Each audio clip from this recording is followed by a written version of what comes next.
Hey planners, it's Tay of Shantae Plans and welcome back to my YouTube channel. In this video, I'll be planning the week of January 18th to the 24th and using the Unwind kit from Saucy Stickers Co. This week is also special because it is a collab video with Caroline of CarolinePlans, and so if you are coming to my channel from her channel, hi, welcome. I hope you enjoy the video, and if you haven't seen her video yet, after you're finished watching this one, make sure you head over to her page.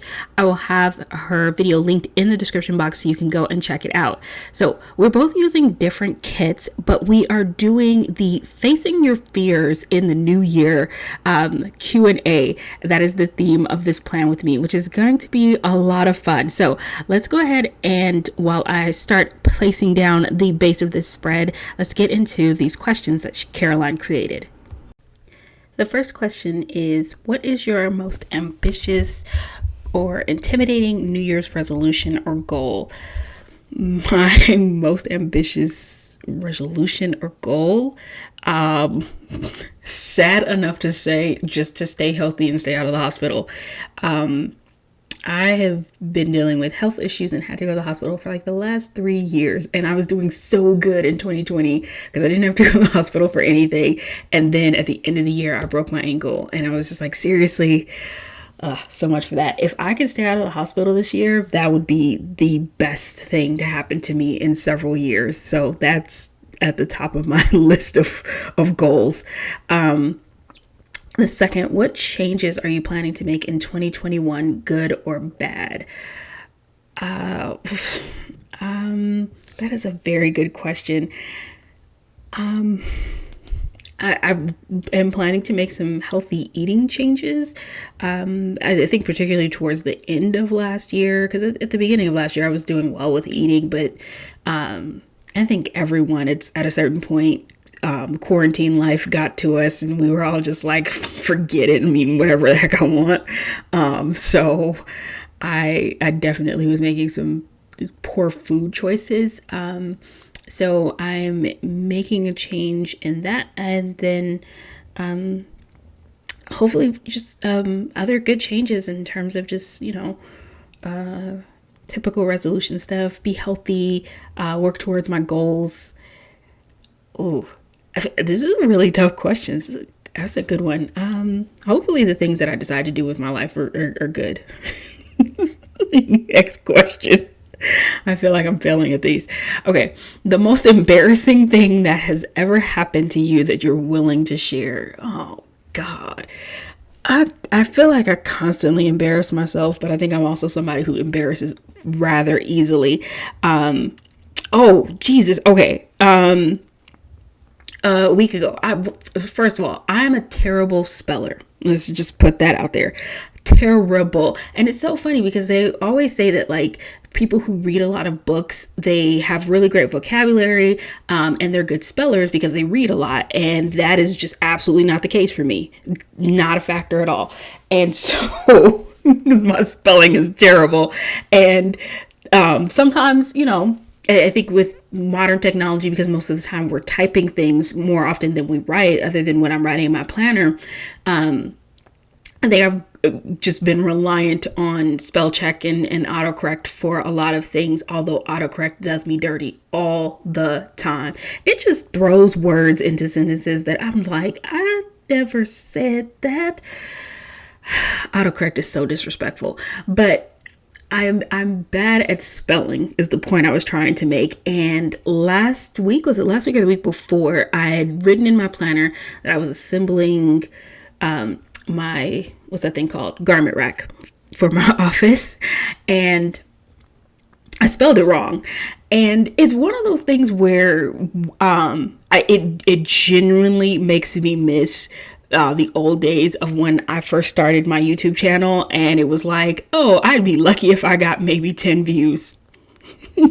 So when you make errors and embarrass yourself and you're like, only a few people saw it. It's not that big a deal. There's not that many people laughing at me.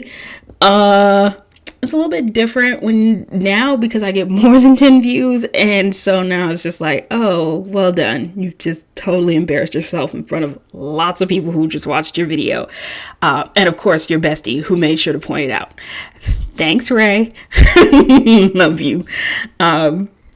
Next question. The most significant time in your life where you took a risk and things turned out for the better. I swear to you guys, I did look at these questions. I should have written down my answers because I wanted to be prepared for this video, which most of the time when I do Q&A videos, I am not this prepared. I read the questions as I'm doing the voiceover for the very first time, or if I made up the questions, it's usually something where it's just like, oh, I made up the question, but it was weeks ago, so I don't remember any of the questions. So it all feels fresh and new, and it's always a surprise. And I tried to be a little more prepared for this. And I don't remember what the risk was that I wanted to talk about. A risk when things turned out better. I'm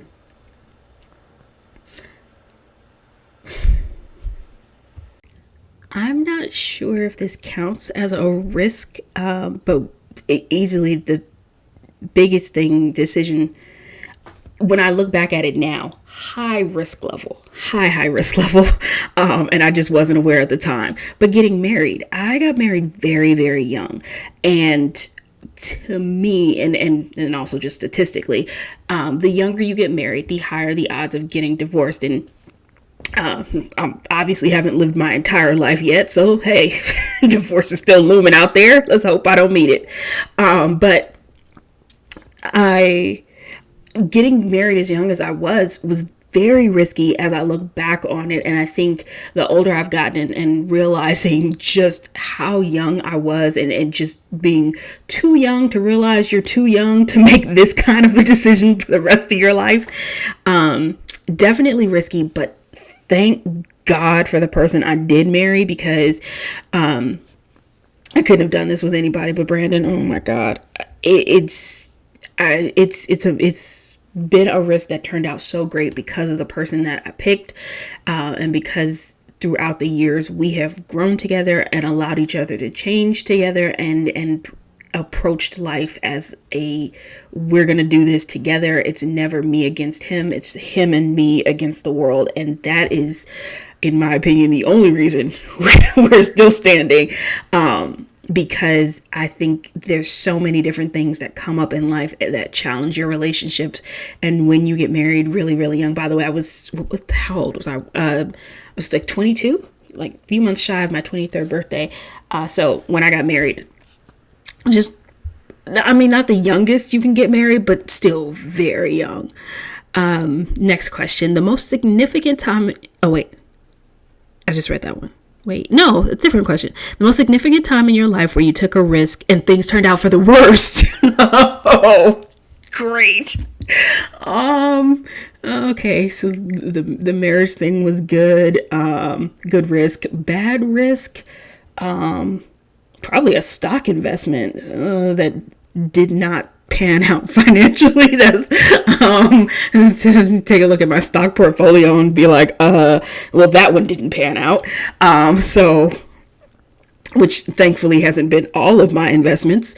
Some of them have worked out well, not all of them. So that's probably one of the biggest risks. I don't know. And this is the problem with having just finished school last year and studying finance. So immediately when I hear the term risk, my head goes straight to stock portfolios and risk and balancing out your stock and lowering your risk factor and by diversifying.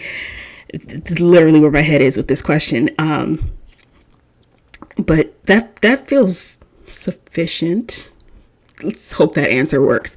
I'm sure Caroline has a much better answer than me. Go to her video, guys. I'm sure those questions are answered better by her. Next question. The most dangerous thing you've ever done. Oh, I'm laughing because I'm sorry.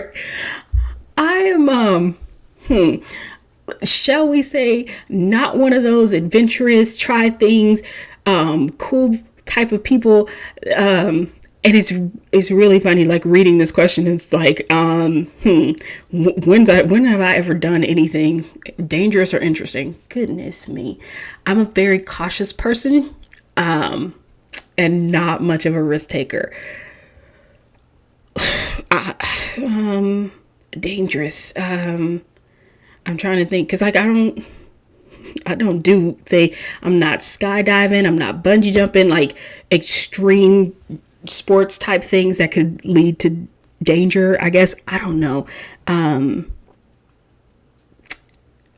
starting to feel boring reading these questions, and I'm just like, I don't know, I don't do dangerous stuff. Next question. I'm sorry, because I'm failing at this one. Describe the last time you tried something new. I tried a new planner this year. Didn't work out. We'll get to that later. Jesus. Sorry. So the last time I tried something new. Oh, my nails. I tried dip nails. I just tried dip nails. That's new. Yay.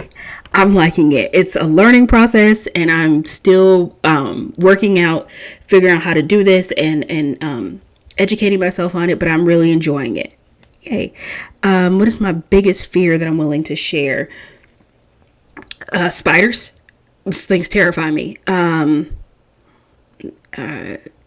Public speaking in front of crowds of people. Terrifying. Yeah, not a fan of that. Planner trend I'm most weary of trying and why. Weekend banners, with like the washi tape type weekend banners. I don't have any sort of natural aptitude for those, and so I never try them because I don't think I'd be very good at them. And last question, are you thinking of trying anything new in your planner life this year? I've had my fill of new at this point with planners. And I think also just because at the moment I'm still just trying to get myself into my perfect planner for 2021.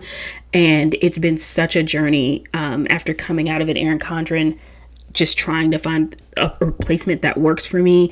I've had my fill of new, but I want to be consistent on my channel. I want to create hopefully fun and entertaining content and continue to put up planner videos that you guys enjoy. So I don't know if that's new, but that's what I want for this year. These were great questions, really difficult to answer. I cannot wait to go watch Caroline's video and see what her answers to these questions are. I hope you guys enjoyed this plan with me, and I will see you next video. Thanks so much for watching. Bye.